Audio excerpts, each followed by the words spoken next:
But due to climate change, places like Gumel in Jigawa State that has nothing to do with water are all flooded because of climate change. This is the impact of climate change.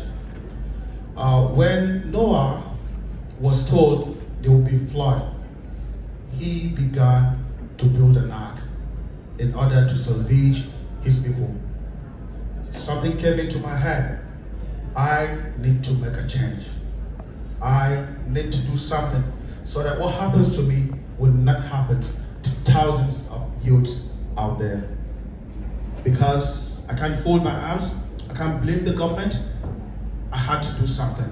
And for me, having a foundation has nothing to do with you being a billionaire.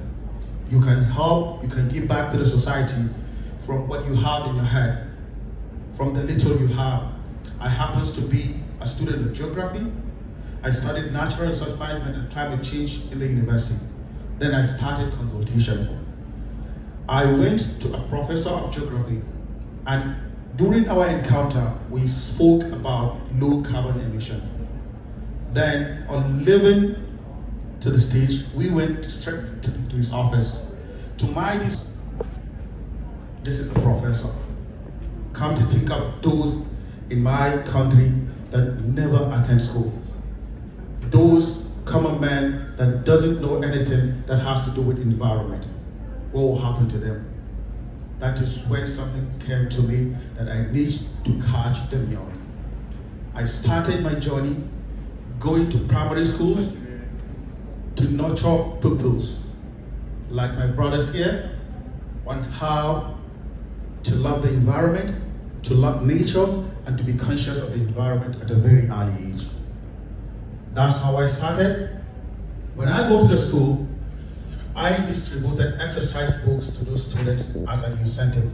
We plant trees together with them. And I told them the importance of these particular trees, and I told them the impact of cutting them down.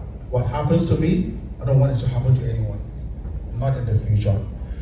These kids will be excited having those exercise books because, as I said, we're living below poverty line.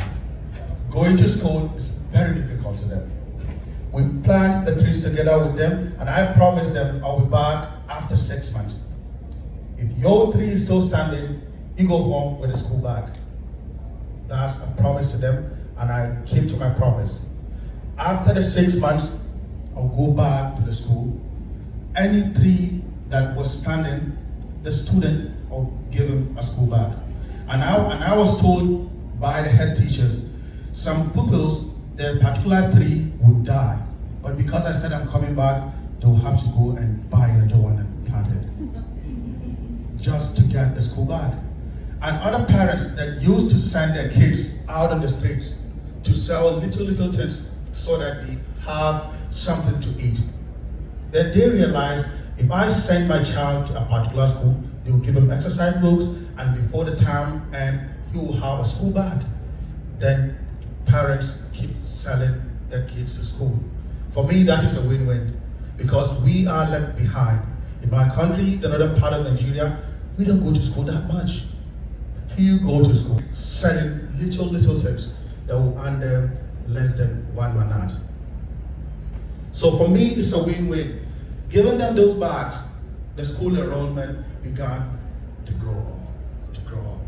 So this is mine. It is I'm speaking for the youths. I'm speaking for the victim of loss and damage. I'm speaking for this global south. Whenever we talk to people, they will think climate change, what is climate change? I keep telling them, climate change is not only for environmentalists, it is for everyone. Because we need a sustainable future for our generations unborn. I don't want my child to suffer the way I suffered. I don't want my child to go through what I went. In those places I said in Jigawa State, whenever there is flood, and the flooding is year in, year out, every year, the kids are exposed to so many diseases.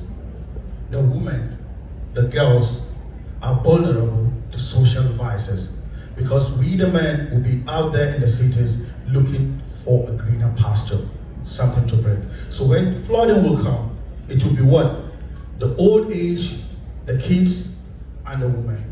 This is very difficult for them. And the government, even though some governments are trying, others will just fold their arms, waiting for the disaster to come for them to give them relief materials. And the shelter will be in an uncompleted building. Imagine your daughter, your sister, your wife, your mother living in an uncompleted building as a result of climate change. We don't want this.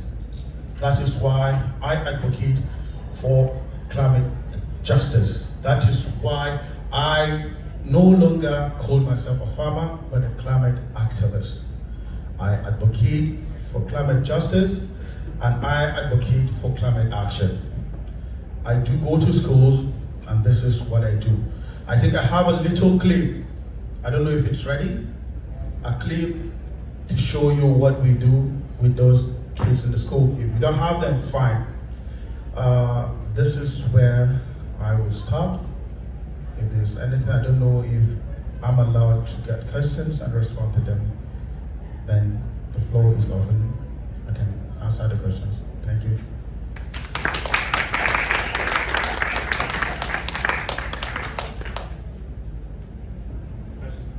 Questions? Yeah.